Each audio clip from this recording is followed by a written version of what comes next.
Hello mga ka-legit Davercats! Rochelle Pangilinan nagsalita na patungkol sa kanyang pagbabalik sa Eat Bulaga or generic Bulaga. Sinasabi nga na nagpaalam daw di umano. Ano nga ba ang nakapaloob sa balitang ito? But before that, if you haven't subscribed yet to my YouTube channel, please don't forget to like, share, and subscribe at hit mo na rin ang notification bell for more showbiz updates. Bago tayo magpatuloy sa ating updates for today's video, ay nais ko po muna magpasalamat sa lahat po ng mga legit viewers, subscribers, and legit Davercats natin na lagi nag-aabang at nakaantabay sa lahat ng ating mga updates.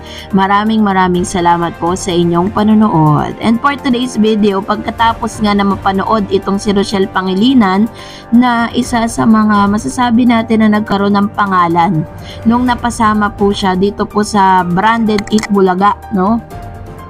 Si Rochelle Pangilinan po is isa sa mga leader at masasabi natin na talagang sumikat nung kasagsagan po na sila ay nasa grupo pa ng sex bomb. Sila po ay kilala bilang sex bomb dancers. And si Rochelle Pangilinan din ang itinuturing na leader po ng nasabing grupo. So dahil po dito, sinasabi ng ilang netizen na itong si Rochelle matapos mapanood dito po sa nasabing generic Bulaga ay pinotakti po ng napakaraming bashers dahil tinawag siyang walang delikadesa at walang utang na loob. Kasi matapos nga naman po, kasi hanggang sa ngayon naman, hindi pa rin po natatapos yung issue ng EAT or ng TVJ at ng Tape Incorporated. So dahil po dito naka-receive siya ng iba't ibang mga bashing sa kanyang social media account. At syempre hindi na po napigilan ni Rochelle na magpaliwanag. According po sa isang news, si Rochelle Pangilinan daw di umano returns to Eat Bulaga at nag-seek daw po siya ng approval from TVJ. Ito po yung sabi niya. Rochelle Pangilinan graced the stage of Eat Bulaga last Saturday, December 2 in its revamped format noticeably without the presence of the iconic trio. Tito Soto, Vic Soto, and Joey De Leon. Rochelle took on the role of judge is one of the show segments, sharing with viewers that she took a hiatus of several months before agreeing to rejoin the popular noontime show. So ibig sabihin, inaamin po nitong si itong si Rochelle na matagal na siyang ino-offeran nito pong nasabing Tape Incorporated, pero nag-antay pa siya ng 7 buwan bago siya mapa-oo. Sabi niya, bilang pagtanaw ng respeto sa Eat Bulaga, TVJ at Original Davercats, 7 buwan ang pinalipas ko bago pa man ako mangahas na makapasok man lang sa bagong Eat Bulaga, sabi niya. Acknowledging her initial apprehension, Rochelle admitted to feeling of sense of fear and hesitation about her return to Eat Bulaga.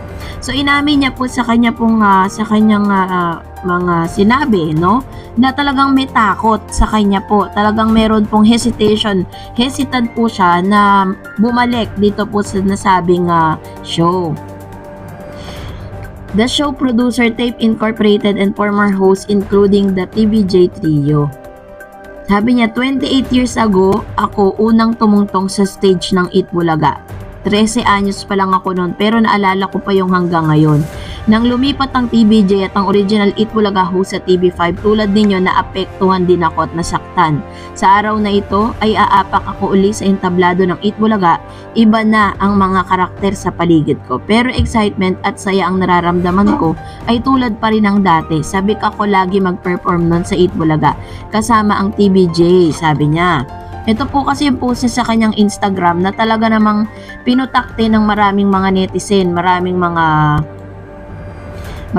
bashers, Sabi niya, sa araw na ito, ayan, bilang pagtanaw ng respeto sa Eat Bulaga, TVJ, Original Davercats, 7 buwan ang pinalipas ko bago pa man ako mangahas makapasok man lang sa bagong Eat Bulaga. May takot at pag-aalinlangan, pero kumakapit ako sa paniniwalang dahil gusto ko lang i-share ang talento ko, ibinigay niya. Ako ay tatanggapin ninyo. Nagpasintabi po ako sa Original Eat Bulaga host and management bago ko umabot sa puntong ito. Magpapasalamat na rin ako sa mga kasabayan ko dati at nauunawaan yung pag-guest ko ngayon. Bilang nanay na ako, nais ko kung ang mga kilos ko ay may pagmamalaki ng anak ko, ng asawa ko at ng mahal ko sa buhay. Maraming salamat sa inyong bukas na pag-iisip. So ito po yung kanyang paliwanag. So which means, sabi niya, talagang nanghingi po siya ng permiso dito po sa TVJ. Nagpasintabi di umano siya sa TVJ. So which means nagpaalam siya. Pero wala naman pong siyang binanggit kung siya po ay sinagot or parang sumagot ba ang TVJ sa kanya, ganun. Rochelle emphasized that she sought permission from the original host and the management of the long-standing noontime show before agreeing to reprise her role in AB. Nagpasintabi po ako sa original host and management bago ko umabot sa puntong ito, sabi niya. So yun po yung kanyang sinasabi na parang nagpaalam siya. Pero hanggang sa ngayon, ang tawag po sa kanya ay mukhang pera, walang delikadesa. Yun po ang tawag ng ilang mga netizen. Maaring may mga netizen na nakakaunawa, meron din mga netizen na talagang binabash siya ng todo. Pero sa ngayon, nagki-create naman po ng panibagong mga karakter. Ito pong E80. Siguro yun na lang po ang supportahan natin. Kung ayaw talaga natin siya makita dito po sa nasabing show, kung nasaktan tayo lahat, hindi naman natin pinanonood yung brand ng yung generic Bulaga. Doon tayo sa original, di ba? Narito naman ang ilan sa mga komentong napili po natin mula naman sa ating pong mga legit viewers and subscribers po natin. Let's read yung kanilang mga komento. Unahin natin si Romy Obispo. Sabi niya, "Good evening Ma'am Darreds. Okay lang po, trabaho lang yung mga Dover Cats. Ganyan talaga pag walang kita, wala kang guest, kita ang guest lang yun. Sana mga Dover Cats, unawain na lang natin siya." So sana po lahat po ng mga Dover Cats ay katulad po ninyo, no, na nakakaunawa, kasi may mga Dover Cats talaga na nasasaktan at hindi naman natin sila pwedeng diktahan sa kung ano yung dapat nilang maramdaman, kasi feelings nila yun, pangunawa nila yun. Pero as of now, ayun po yung isa sa mga sinasabi niya na nagpaalam daw siya sa TVJ, 'di ba? Parang imbis na hindi na natin napapag-usapan yung mga fake Bulaga, nabibigyan pa ulit sila ng chance.